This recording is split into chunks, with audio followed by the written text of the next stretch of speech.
the Interweaving of Worlds. Hello friends! Before we begin, don't forget to subscribe to the channel, give a like and hit the bell icon. This will help new stories find you on their own when you're ready for them. And now to the dream. It was unusual, not because it was vivid or frightening, but because it consisted of several layers. It was as if I had lived not just one dream, but an entire cycle. And each transition wasn't an awakening, but a slide into the next state. At first, I found myself in a city. It was almost empty. The sky was covered in gray. The light was subtly diffused, like in that moment between rain and snow. I walked down the street on cobblestones, hearing my own footsteps, but the sound was muffled. I didn't know where I was going, but I moved with the feeling that I was late.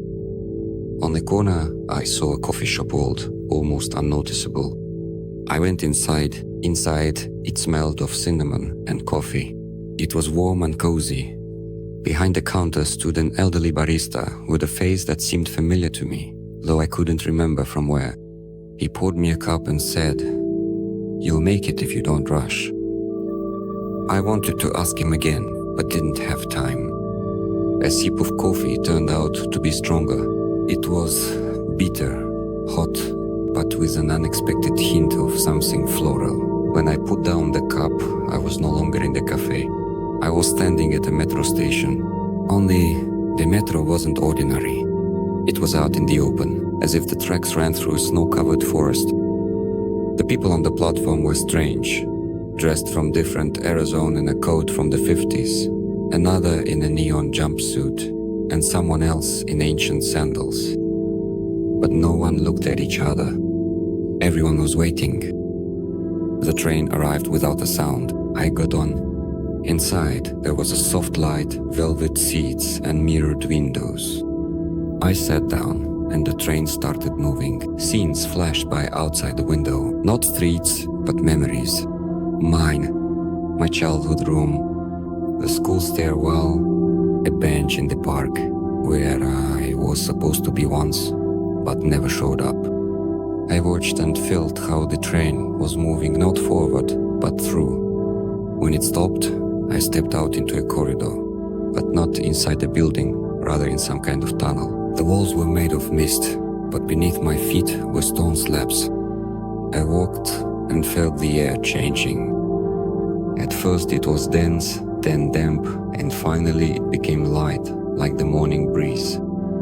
At the end of the corridor were huge doors. I opened them and found myself in a hall that looked like a library. High ceilings, shelves of books reaching up to the sky, but all the books were empty. White pages. Only on one of them lay a note. "You can write." I took the quill that was nearby and began to write. The words didn't form in my mind, but I could feel them on the paper. I didn't read them, I just knew they were right. When I looked up, I was in another place. It was a shore, empty, foggy, with a solitary boat. I walked closer. The boat rocked, as if inviting me. I sat in it and took hold of the oars. I didn't have to row, it started moving on its own. As I drifted, the sky grew brighter, not blue but silvery white, as if the whole air was filled with light. I felt everything in my body grow softer, and then I found myself in a new place. It was a garden, vast, blooming, but without any scent. Everything looked beautiful but unreal. I realized this was the final layer of the dream. There was a sense of completion here, of peace, and something you don't want to touch with words. In the center of the garden stood a mirror. I approached and saw no reflection, only a gentle light, and within it a silhouette that resembled me, but not entirely. He stood there and waited. He didn't threaten, didn't call out. He simply existed. I didn't know what to say. I just looked him in the eyes and realized that I had felt that gaze in all my previous dreams. He was on the train with a barista in the subway reflection, in the hallway. He was always nearby. Only now was I able to truly see him. I didn't wake up abruptly. It was as if the dream dissolved and I remained. And in my chest, there was a complete warm feeling. It doesn't matter how many worlds we pass through in our dreams. What matters is that someone inside always walks with you. And maybe that's real you. Gradually, in the morning silence, I realized this dream was not just a dream, but an initiatory map unfolded in symbols, metaphors, and transitions. I perceive it not merely as a single storyline, but rather as an alchemical process of profound transformation, expressed through vivid images of journeying, recognition, and ultimate union.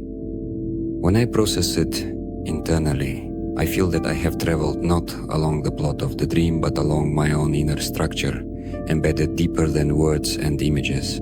I perceive it not as a single storyline, but as an alchemical process of transformation, expressed through images of journeying, recognition, and union.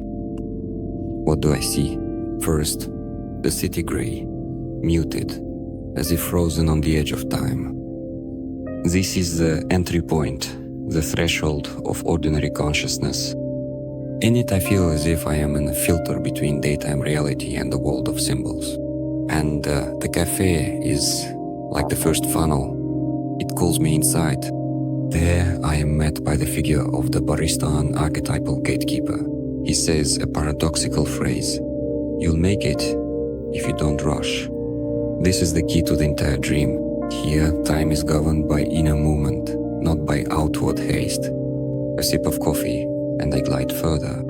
The subway in the forest is a transcendent image. The subway is a symbol of transition, and the forest is a symbol of the unconscious.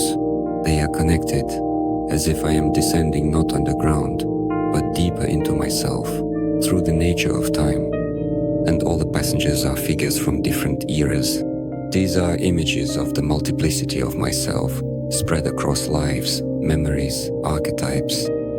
The train is not about moving forward, but about traveling through memory. I observe scenes that I haven't always lived through, but that still belong to me. Here, the effect of compensatory dreaming manifests itself. It restores contact with the unlived parts of my destiny, especially the bench I was supposed to come to, but never did. A symbol of a missed encounter, a lost choice. Then the tunnel, a classic motif of initiation, darkness giving way to light, stone slabs underfoot. I don't get lost, I withstand the unknown. And at the end, the doors large ones, there is always something waiting here. And it's not a demon, it's a library, a temple of memory and meaning. The books are empty. This says, you are the author yourself. You are not doomed to repetition. You can write your own story.